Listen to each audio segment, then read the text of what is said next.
We don't want machines dictating our lives. We don't want smart contracts that can't be altered.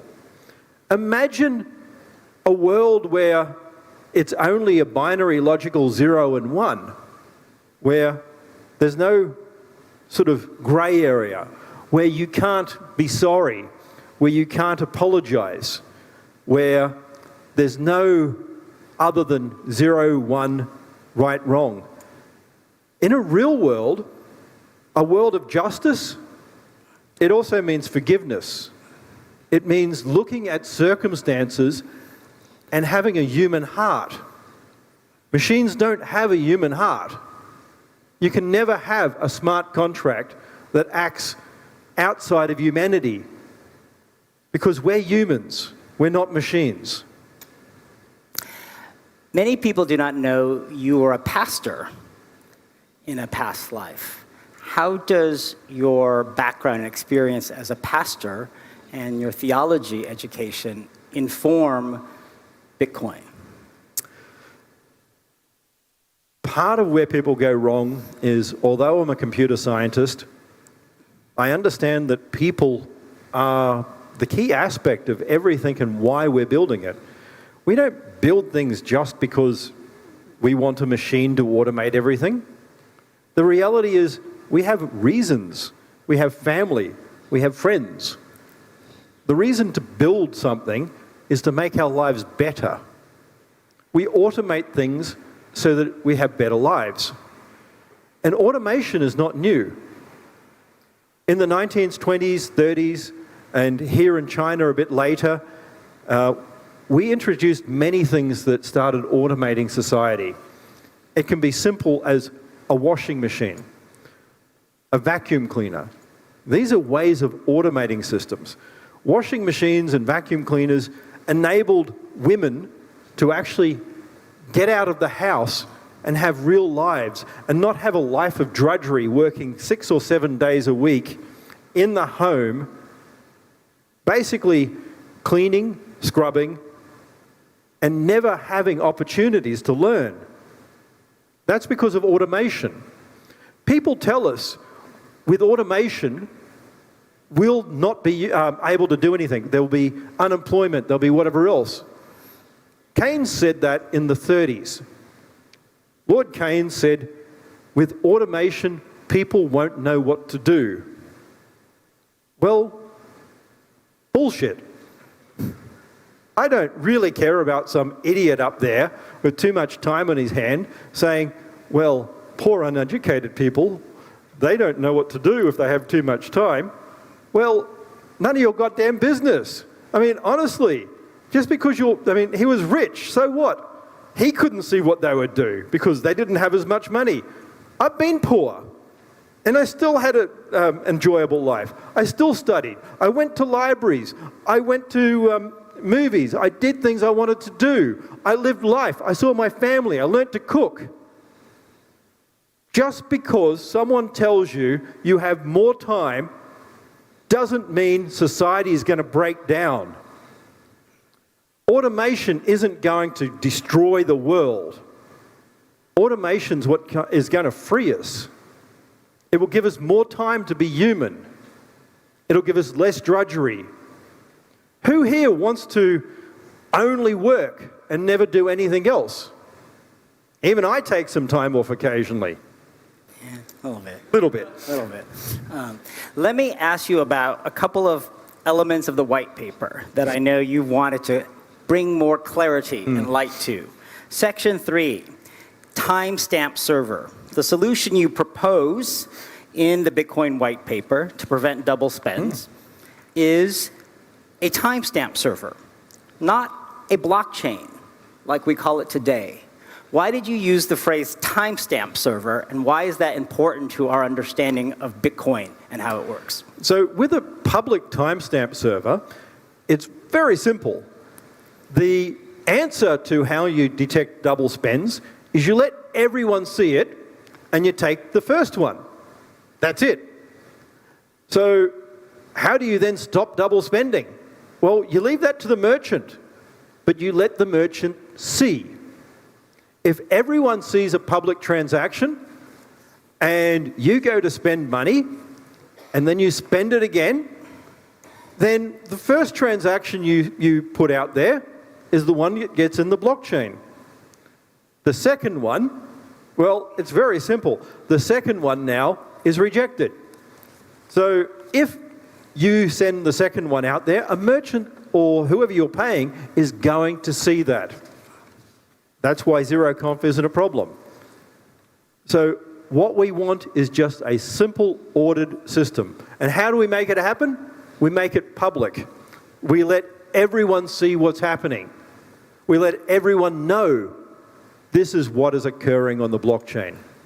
Section 4, proof of work. It's a critical element of Bitcoin's design. Why did you choose a proof of work consensus system as opposed to something else like proof of stake, where proof of work, as the miners in the room know, requires ongoing work, resources, expense to continue to compete for more blocks on the chain?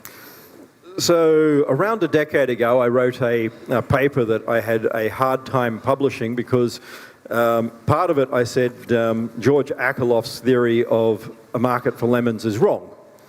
And of course, he had a Nobel Prize, so therefore some upstart lecturer in a little Australian uni can't be right, and no one wanted to publish it.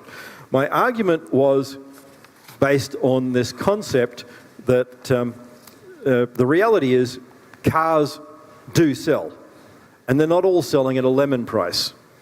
How do you know? It's called signaling. If you see a car dealer and he's spent a lot of money, it's a shiny, polished, clean, sort of expensive area where everyone looks good and the cars are well maintained and he's guaranteeing things, you're not going to buy a lemon. How do you know?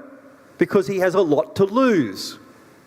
If you find someone on a corner and there's no fence, and the cars are dirty, and nothing's covered, and it's some guy looking like he's just been homeless a week ago, and he's trying to sell you this car, then you know it's a lemon. Why? Because he's put no effort into actually protecting it. And that's what Bitcoin mining is. The proof of work isn't a security feature in the way that everyone thinks. Hashes don't cryptographically secure anything. They economically secure things. As I was saying last night, proof of work is a peacock function. It is a game theoretic evolutionary system. It cannot have value at all because it has to be something where you show that you are wasting money.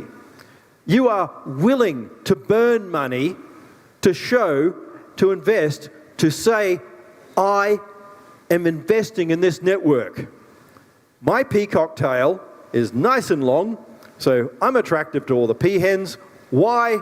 Because I know by investing in that network, if something goes wrong, if I cheat, I'm covered by law. Miners put a lot of money into protecting all their systems, to staying within the law, because quicker than you can move your machines, law enforcement can take them. If you cheat, if you're a miner who's dishonest, you're going to go broke. So proof of work as a consensus mechanism is an incentive for miners and participants in the network to be honest. Correct. It is a cost demonstrating that they have invested on the network. And continue to invest. And continue to invest. They have lots of machines, they have lots of investment, and they can lose it all. And therefore, it's an incentive for miners not to act in a bad way, which could cause distrust in the network and cause the price of the coin, for example, to fall. Exactly.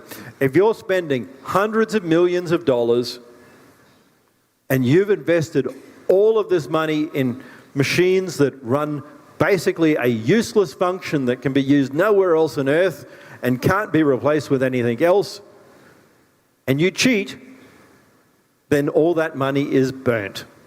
Section 5, network. This section has 6 steps to run the network, and they all refer to nodes, such as each node collects new transactions into a block, Each node works on finding a difficult proof of work for its block. When a node finds a proof of work, it broadcasts the block to all nodes. 5, nodes accept the block only if all transactions in it are valid and not already spent, and a 6th step as well. All of those steps, when it uses the term node, describe what mining nodes do in the network, right? Yes. So I think you know that there's confusion out in the world about nodes. A lot of people think people and companies that run wallet exchange instances of the Bitcoin software are nodes. Why would you say there are not nodes, given how Section 5 only uses the word node for functions of a miner? Nodes create and distribute blocks. They're not listening, they're not sitting there watching, they create blocks. They invest in hash power, and they are willing to risk losing money. Raspberry Pis don't have anything invested.